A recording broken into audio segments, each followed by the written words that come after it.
But it looks like the crypto market, it's still stagnant. It doesn't know what it wants to do, but that's all right because we got some breaking crypto news for you when it comes to Bitcoin, Ethereum, XRP, and other digital related assets. We got some breaking news right here. So Larry Fink, the BlackRock CEO, was asked if he believes a XRP ETF is on the way. And I always tell everybody, it's not what they say, but it's how they do things, and it's their body language. Their body language tells a lot. I analyze a lot of people when it comes to their body language, and I believe that we will be seeing something very positive soon when it comes to an XRP ETF. But I want you to listen here for yourself and see and make your own conclusions. Listen to this. Advent of Bitcoin ETFs is an example that we're legitimizing it. We're creating more safety. Well, let me ask you this. Will you do another ETF? How about an XRP ETF? I know you got Ether out there. How about XRP? Can you answer that? I can't. And you don't want me to. I do. Well, I can't. All right. They're giving me the rap. So anytime somebody says that they can't, that means they don't want to, and that means they know something is coming. Like I've said all along, folks, all they have to do now is, now that the paperwork is set in stone, now that the floodgates have been officially released when it comes to all 11, possible 12, and possibly 20 Bitcoin spot ETFs, all that they have to do is replace the name, replace Bitcoin's name, and put an XRP, or put a Litecoin, or put an Ethereum, or put a Cardano. That's all that they have to do. The framework is there. And then maybe they have to replace the custodian who's going to custody the XRP. Could it be Ripple that does the XRP custodial services? I mean, they do have the XRP Escrow. It makes sense for them to custodian that XRP. That's food for thought right there. Because, I mean, like I said, Larry Fink is already calling and saying, and we're already saying Bitcoin is gold 2.0. Brad Garlinghouse says XRP is the next Bitcoin. So, like I said in the previous video, if we're calling Bitcoin gold 2.0 and XRP is the next Bitcoin, wouldn't that make XRP gold 3.0? That makes sense there. Y'all think about that. Now, the tokens of an IPO is now back on the table now that XRP has been deemed not a security in itself, and that this lawsuit is about to be over when it comes to Ripple and SEC. Now, this is something here that I think that y'all should really watch and listen, because it gets asked the question, will Ripple IPO outside the United States? And I think it's very interesting. Let's watch it together. The crypto market in 2024, because of those things around putting compliance first, like making sure we focused on solving real problems for customers and not just the speculative cycle, I think will put the whole industry in a really good trajectory. So, we have been cash flow positive the last couple of years. That has been a unique place in the market and allowed us to invest not only in the core of Ripple, but also in acquisitions. And even, recently we've now repurchased over $1 billion of stock from our shareholders. That's quite frankly because it is not an immediate term priority to go public. In the United States, trying to go public with a very hostile regulator that has to approve your S1, that doesn't sound like a lot of fun to me. Coinbase obviously had their S1 approved, and now the SEC is suing them for doing things that was outlined in their S1. Now, that, as I mentioned, there's a hearing tomorrow in the U.S. about some of that, but I think it's indicative of why would we want to subject ourselves to an SEC that is openly hostile to this industry? Sort of parked to the side at this point? Yeah, or are you looking elsewhere, outside the U.S. for a listing? I mean, yes to all of those. Okay. I don't think about an IPO as an exit. I think about an IPO as a step in the journey. But honestly, a lot of people go public because they need to raise capital. Yeah. Ripple's not really in a place where we need to raise capital. And so it is not a short-term priority. We're obviously keeping that option open, and we'll evaluate it, as time continues. And we'll evaluate it again as we have new regulators sitting at the United States SEC. And I guess some of it's market dependent as well. Last year was an interesting space in the tech world more broadly. There were a lot of secondaries, buybacks, but very few IPOs. The market wasn't obviously very great for them. So I guess it's also, how the broader markets play out as well. For sure, that's part of it. And not just the public markets, but also the crypto markets. Yeah. And, I think Coinbase's stock is in a much stronger position now than it was a year ago, but obviously well off its highs from 3 years ago when it went public. So it's just not a huge priority. We have a lot of capital, very strong balance sheet. We can continue to play offense through an acquisition point of view, invest in the business. As we started this conversation, I am very optimistic about the crypto market in 2024. And there you have it.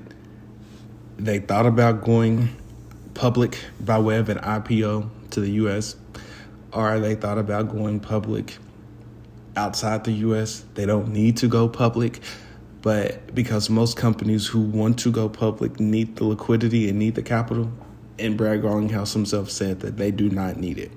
But one thing is for sure, one thing is for certain, that with the recent IPO notification from Circle, we do know once Circle announced that they are going public, they're thinking about going public, all of these other implementations for Circle's USDC is starting to be implemented and starting to be utilized. And I think that's very interesting. Me and Brad Garlinghouse looks like we're on the same page because he also believes that he expects multiple crypto ETFs to be approved here, either mid-2024, late 2024. Either way it goes, it's going to be very interesting on what we see and how it's going to be and how it's going to respond. Again, this is what I was talking about earlier, how Chainlink's cross-chain interoperability, CCIP, has integrated Circle's cross-chain transfer protocol, CCTP, to make it easy for users to transfer USDC across chains. The moment that Circle announced that it was going to go public or attempting to go public, a lot of people have been reaching out and have been speaking out on how they're going to implement Circle's USDC stablecoin. Now, I'm not saying that USDC is going to go on a downwind when it comes to the trajectory of Tether coin, of stablecoins in itself. Because we all know that when it comes to stablecoins say that they're stable until they're not so stable anymore. So that's the thing. Moving on. We got some breaking news when it comes to the IRS and the U.S. Treasury. They now say that businesses do not have to report payments of $10K or more in digital assets until both agencies have issued proposed regulations for which they will offer the public a chance to submit comments. See, that's the thing. Here's the actual IRS website where it actually says that. This was updated on January 16th. There's really no crypto regulations involved, y'all. There's really no path, right? The only thing that we know right now is that XRP is not a security. And we also know that a Bitcoin spot ETF was created because of the courts, right? And we know that when people complained about XRP being a banker's coin, well, it looks like Bitcoin is a banker's coin now too, because Wall Street is involved and the banks are involved. Moving on. Coinbase SEC clash faced first major test as judge weighs long shot dismissal. A federal U.S. judge will hear arguments about whether or not to toss the case based on legal arguments that the regulator was in the wrong when it sued the exchange. Well, of course, the regulator is actually in the wrong, right? Because we already know the SEC is biased when it comes to digital assets. They're not technology neutral. They want to protect their friends in the banks. But guess what? Their friends in the banks are now part of a Bitcoin spot ETF. And this really proves it when it comes to the Ripple and SEC lawsuit, because we all know that if you don't get on board with digital assets, if you don't get on board with the new technology-based protocols, you will be left behind. Vanguard is one of them. Vanguard said that they would not create and have a Bitcoin spot ETF implemented into their brokerage, and now hundreds, if not thousands of customers have left and called them, and now they're rethinking it. And they even came out and said that they own Bitcoin. I'm pretty sure they own other digital assets. That is very frustrating. And it shows you that if you don't hop on board with the new technology by way of Moore's Law, as technology increases, so do you, then you're going to get left behind. That's all that matters. Now, we also got something else in the news. Says Cantor Fitzgerald, CEO, says when the halving comes, Bitcoin is going to start to rally. Let's listen to it. A little bit about crypto, too, before we finish. Oh, well, let's squeeze it in. What would you like to say? So, remember when gold ETFs started? They were very exciting in 2004, and it kind of stayed steady. There was all this hype that everyone was going to buy gold, and oh, come on. So I think Bitcoin ran up. It's kind of going to stay steady. But when the halving comes, it's going to start to rally and grow. So Bitcoin, I think, will grow. And there's a company that I like called Tether. It's a stable coin. And you know, I manage many of their assets. And the Tether Holdings is the name of the group. And the group, I want to say it here with you, from what we've seen, and we did a lot of work, they have the money they say they had. Well, that's what I'm going to stop right there, because that's actually the major point where he believes Bitcoin after the halving is going to really rally and grow. But which is pretty neat, because like I've told y'all before, if 10 trillion come into the actual Bitcoin market cap, Bitcoin would be at 700K a Bitcoin. So how do I come to that number? Well, I come to that number because Bitcoin was at 70K when we had a $1.2 trillion market cap. You do 70 times 10. That's $700,000 per Bitcoin. If 15 trillion comes into the Bitcoin market, then that would mean it has to be new money. If 15 trillion comes into the Bitcoin market, we would then see Bitcoin at 1,050,000. That's pretty interesting. And last but not least, we have Ethereum. Ethereum's Duncan upgrade goes live but fails to finalize on testnet. You don't say. Folks, we have been waiting for this specific upgrade for so long. This was this had a 3-phase upgrade, and this phase actually failed, right? The main takeaway from this phase was it was supposed to release gas fees. It was supposed to stop gas fees from being so high, because gas fees right now on the second layer is extremely high. Like I mentioned before, like I have a couple dollars on my MetaMask wallet. It was about $50. I was just playing around with it. It's Pepe. It's a meme token, right? Don't hate me, y'all. I've been trading, some Pepe. Don't hate me. Please drop in the comments below if y'all are still with Pepe. But nonetheless, I was playing with my MetaMask wallet, and I was trying to move over Pepe and actually swap it out for some ETH. Do you know that ETH gas fees at the current moment, well, this was around Christmas time where I was actually starting to do it, but at that moment, gas fees were about $50 to $75 for my $45 to $50 wallet that I had.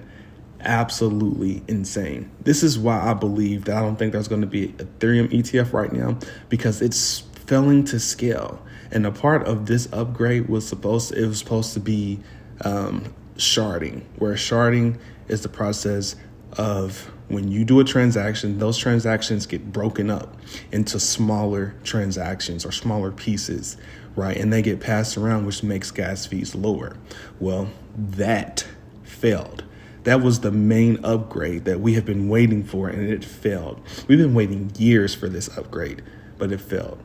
I have no ill will towards Ethereum or anyone that holds Ethereum. I hold Ethereum, but the fact that this keeps failing tells me that we have not found a solution for Ethereum. Look, it took Ethereum years to do proof of staking, and that barely works, right? So we got to get it together when it comes to Ethereum.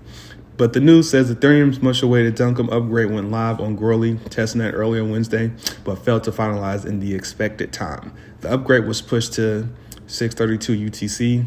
Blockchain data shows, but did not reach consensus and was not finalized on the testnet. Developers expect that the apparent issues to be fixed in the coming days.